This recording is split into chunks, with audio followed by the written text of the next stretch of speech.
My name is Luay Khoury. I'm a Palestinian who never lived in Palestine. I was born in Kuwait and lived in Kuwait, Saudi, Cyprus, Bahrain, and later on in our adopted home, Toronto, Canada. So that's basically the story of the places that I came from. I've also lived in the States for some time for studying. I'm an engineer. I practice construction management. I have a consulting company that's basically based in the Middle East and some work in Canada as well. Yeah, the origins of the family, we come from a small village next to Ramallah. It's called Jifna.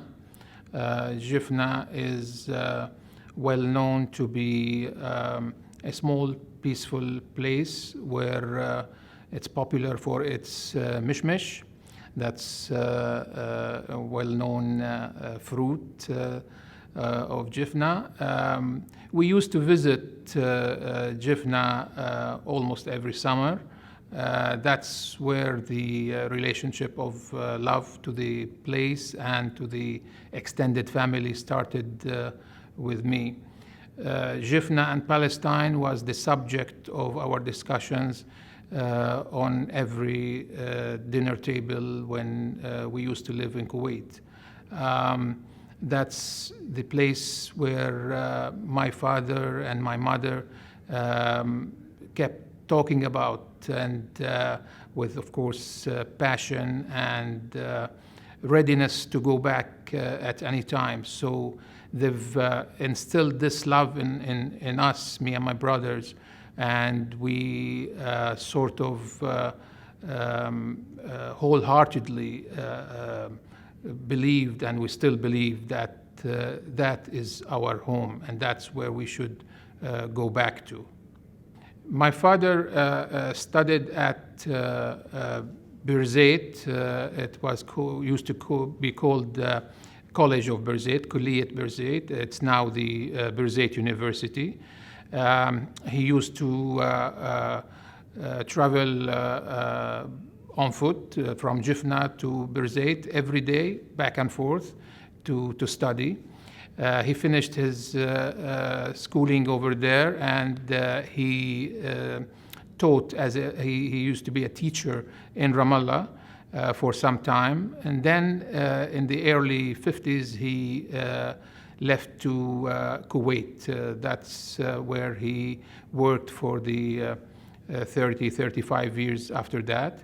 And that's where we were born, me and my brothers, and we studied over there,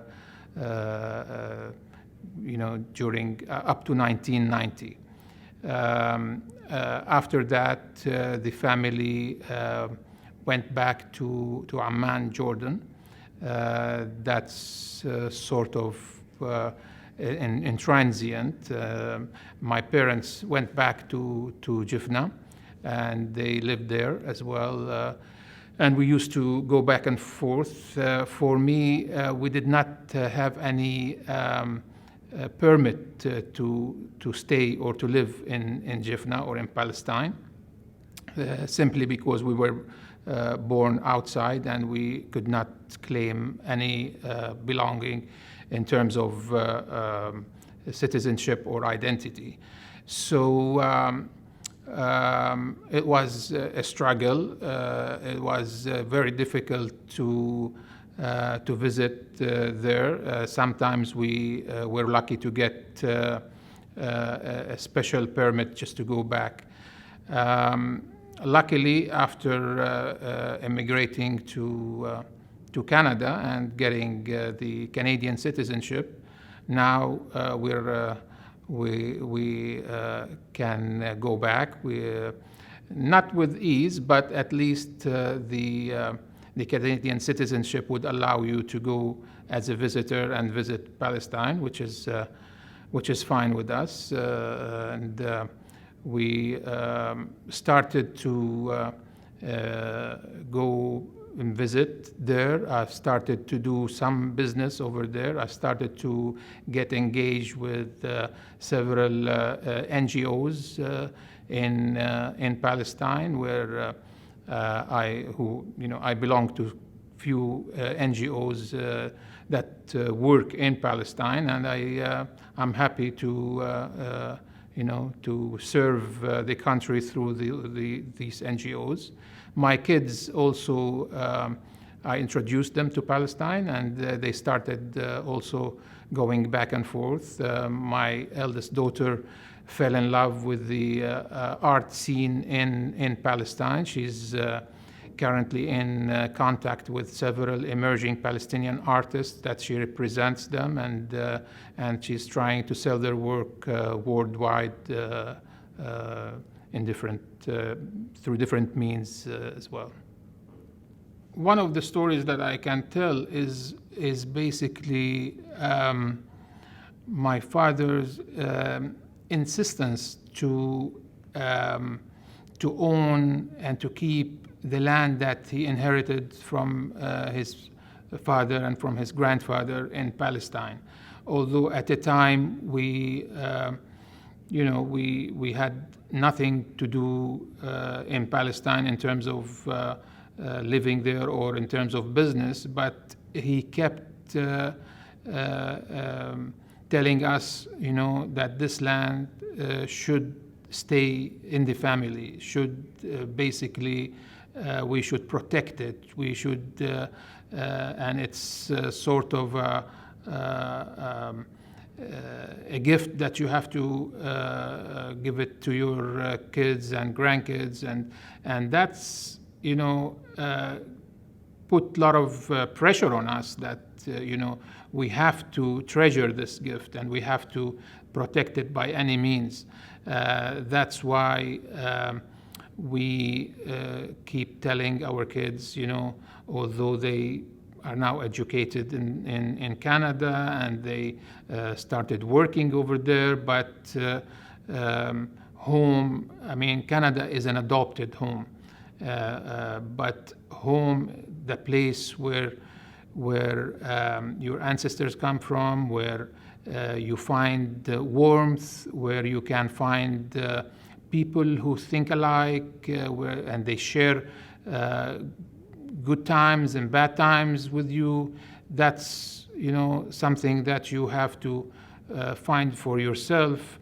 And for me and for my kids, we really found it in Palestine. So basically, definition of a home is a place where you can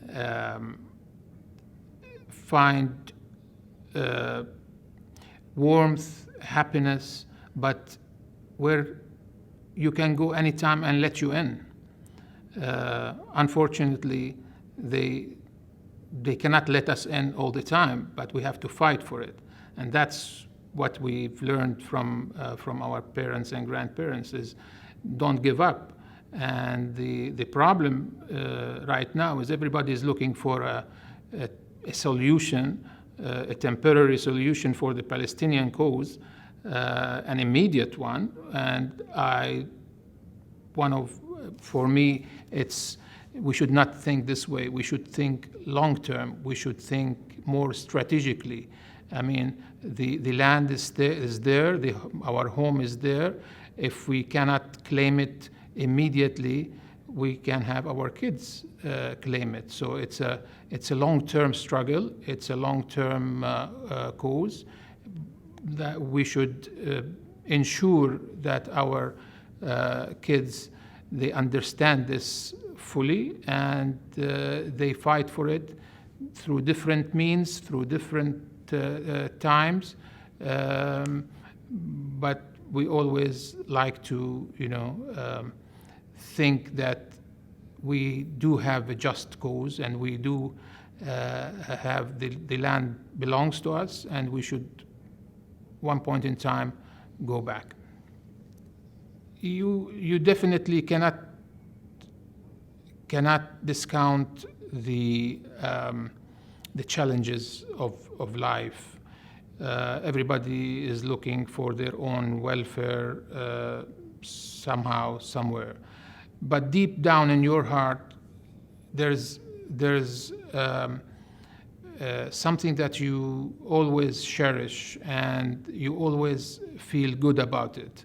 So to me, that's when you start thinking of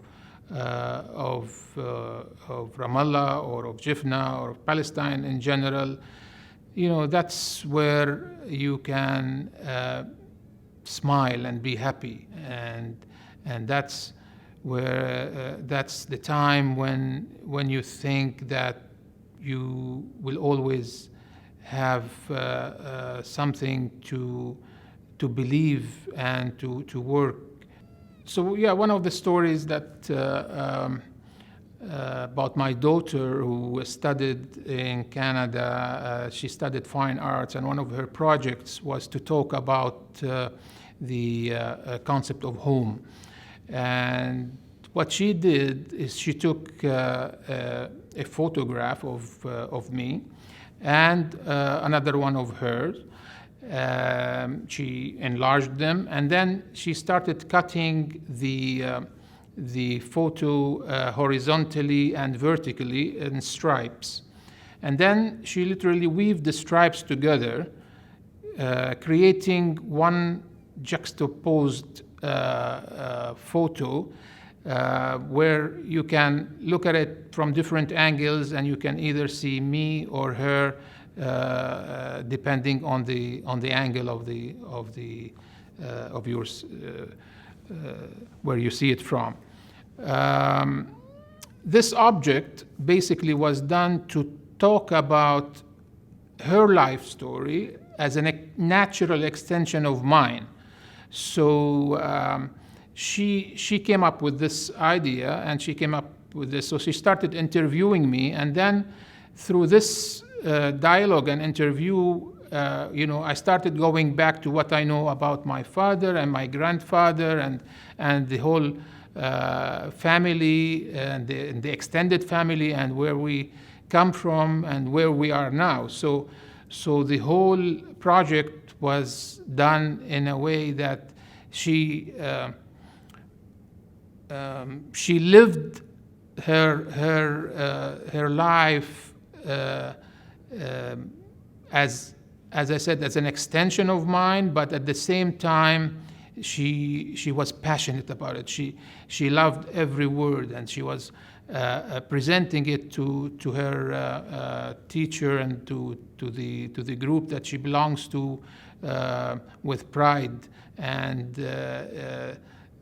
when you see something like this, you start feeling that you know what, I think we did something right with this kid when she talks about it, and she feels happy about it. That's where you believe that in the new generation, you believe that they can do something that we could not do,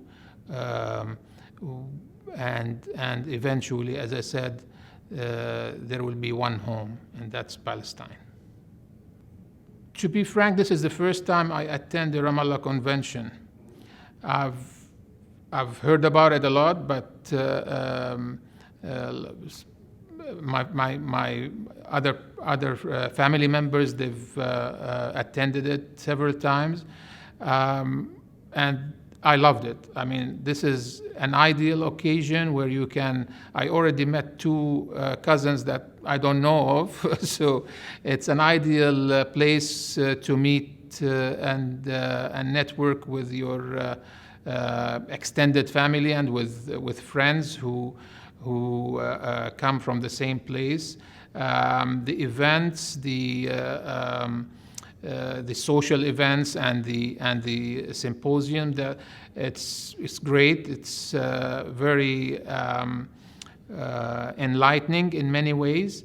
And the best thing is you meet a lot of people, a lot of success stories in exile. I mean, the Palestinians who I met here are all successful businessmen, professionals, and that's what you feel proud of, and you feel that this the Palestinian American are really an important part of this society, and eventually they could really have a strong word and a strong lobby probably in the American society and in the American politics. So the Ramallah Convention is a great place, and me and my family, we decided that this will be an event that we should attend every year. So we're looking forward to Jacksonville next year. That's, I believe, where the convention will take place.